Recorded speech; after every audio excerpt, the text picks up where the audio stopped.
UGC के नए नियम को लेकर देश के अलग अलग हिस्सों में सवर्ण समाज प्रदर्शन कर रहा है। विरोध करने वाले इसे जातीय भेदभाव बढ़ाने वाले नियम बता रहे हैं। उनका कहना है कि नए नियम से भेदभाव मिटेगा नहीं, बल्कि भेदभाव और ज्यादा बढ़ेगा। आपत्ति ये दर्ज कराई जा रही है कि पहले से ही यूजीसी ने मान लिया कि जो सवर्ण जाति के लोग हैं वही भेदभाव करेंगे, क्योंकि नए नियम में एसटी एससी के साथ ओबीसी को भी भेदभाव से पीड़ित लोगों की कैटेगरी में शामिल कर लिया गया। तो मतलब पीड़ित कौन कौन हो सकता है? एससी एसटी ओबीसी पीड़ित हो सकता है, और बचे कौन जो शोषण कर सकते हैं? वो बचे सवर्ण।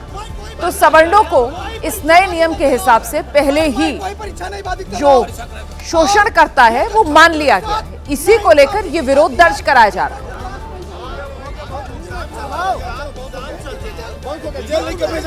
जो एक है इससे हम लोगों को आपत्ति है।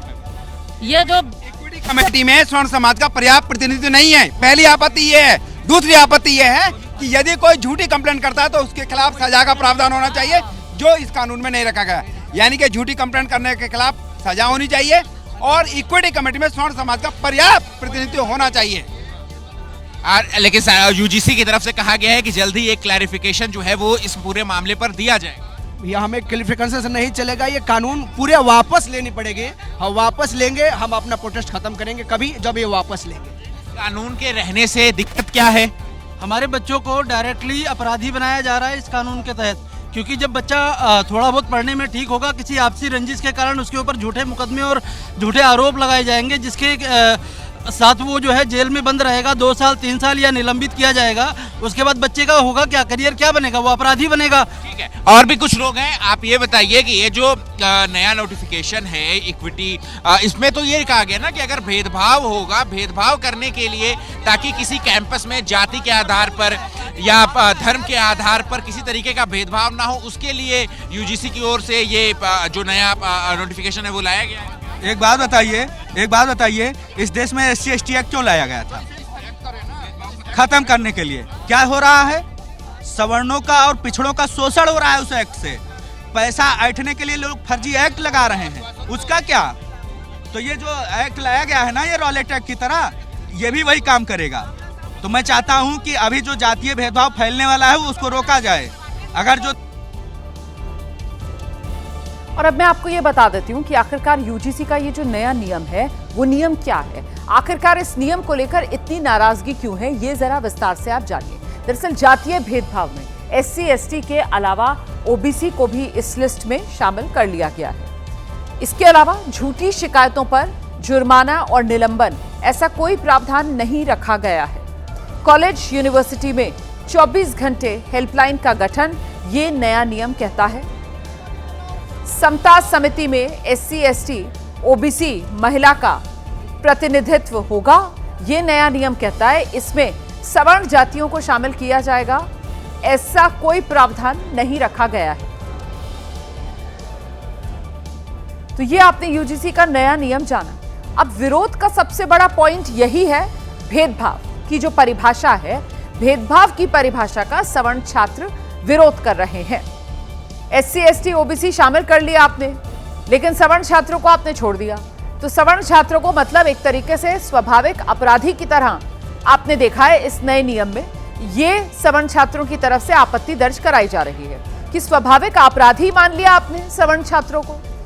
स्वर्ण भेदभाव के आरोपी हो सकते हैं लेकिन पीड़ित नहीं हो सकते हैं, ये आपने मान लिया इस नए नियम के हिसाब से कि जो सवर्ण होगा वो सिर्फ और सिर्फ भेदभाव का आरोपी तो हो सकता है, लेकिन वो भेदभाव का पीड़ित नहीं हो सकता।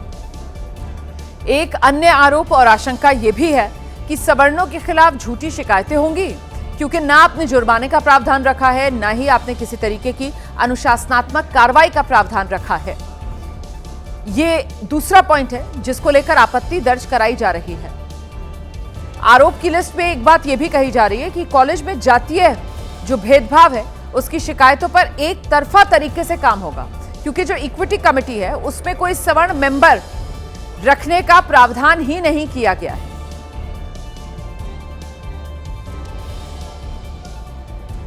अब लखनऊ में भी यूजीसी के ये जो नए नियम आए हैं इसको लेकर विरोध शुरू हो गया है। लखनऊ यूनिवर्सिटी के छात्रों ने जोरदार प्रदर्शन किया है। यूजीसी के नए नियमों को वापस लेने की मांग लखनऊ यूनिवर्सिटी के छात्र कर रहे हैं। वो यूजीसी के इन नए नियमों को काला कानून बता रहे हैं।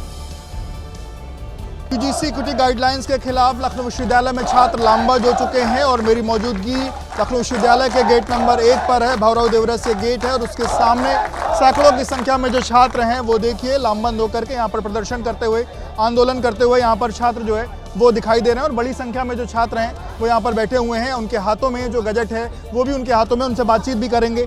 आप लोग आंदोलनरत हैं और बड़ी संख्या में आप लोग यहाँ पर पहुँचे हुए हैं, क्या मांगे हैं, क्या कहेंगे? भैया, विश्वविद्यालय विचार का केंद्र है, विश्वविद्यालय विमर्श का केंद्र है। पूरे देश में जब ये एग्जाम्पल सेट करना होता है कि पूरे देश में कहीं भी जातीय दुर्भावना खत्म हो रही है, तो ये एग्जाम्पल जाता है विश्वविद्यालयों से। यानी मैंने अपनी भाषण में एक बात रखी कि हमारे पास हमारे भाइयों का कंधा होता है हमारे आंसू पोंछने के लिए, हमारे माँ बाप भी यहाँ पे नहीं आते हैं। और उस एकता को तोड़ने का काम यूजीसी का नई गाइडलाइन कर रही है। यहाँ पे ये भ्रामक गाइडलाइन है। अगर आप इसको ठीक से पढ़ेंगे तो यहाँ पे जो इन्होंने कमेटी के चयन की बात की है, उस कमेटी के चयन में इन्होंने ये कहते ये लोग रहेंगे, लेकिन ये भी कहीं नहीं लिखा कि सवर्ण कहीं नहीं लिखेंगे। तो ये तो पूरी तरीके से दमनकारी जो ऊपर प्रशासन बैठा होगा उसके हाथ में है कि वो छात्रों के साथ किस तरीके का व्यवहार कर रही है। जिस प्रकार से सर आप देख रहे हैं, आज़ादी के बाद से सवर्ण समाज का ही शोषण इस देश में हो रहा है। किसी न किसी कानून के माध्यम से, कभी SC ST, कभी यूजीसी में नया बदलाव करके हम लोग भाईचारा से विश्वविद्यालय में रहते थे, लेकिन जिस प्रकार से ये सरकारें हमारे समाज को बांटने का काम करी, पहले हिंदुत्व का चूरन देती हैं, उसके बाद सभी हिंदू समाज को आपस में बांटने का प्रयास कर रहे हैं। ये निराधार है, इसका हम लोग पुरजोर विरोध करते हैं। सरकारों को अगर ये कानून नहीं बदलती हैं तो इनको हिलाने का काम करेंगे, 29 में उखाड़ने का फेंकने का काम करेंगे। जय जी, श्री प्रकाश सिंह है, लखनऊ विश्वविद्यालय के छात्र हूँ। और इसका जो विरोध प्रदर्शन शुरू हुआ है, इस आखिरी क्या है और कब तक आप मानेंगे? जी, विरोध प्रदर्शन इसलिए हुआ है कि ये जो हमारा 2012 का जो यूजीसी का रूल था, उसमें ये भी अंकित था कि अगर शिकायत करने वाला अगर फर्जी पाया गया तो उसके खिलाफ भी कार्रवाई होगी। लेकिन 2026 वाले में से इसको पूरी तरह से हटा दिया गया है। इसमें इसके बारे में कुछ टिप्पणी ही नहीं की गई है। और दूसरी चीज़, योगी आदित्यनाथ जी कहते हैं कि बटेंगे तो कटेंगे, और केंद्र सरकार इसमें बांटने का काम कर रही है हमको जातिगत आधार पे। तो इसमें संशोधन करना चाहिए कि अगर फर्जी पाया गया आरोपी, कंप्लेन करने वाला, तो उसके खिलाफ कोई कार्रवाई होनी चाहिए। इसमें कोई इसके बारे में टिप्पणी नहीं किया गया है।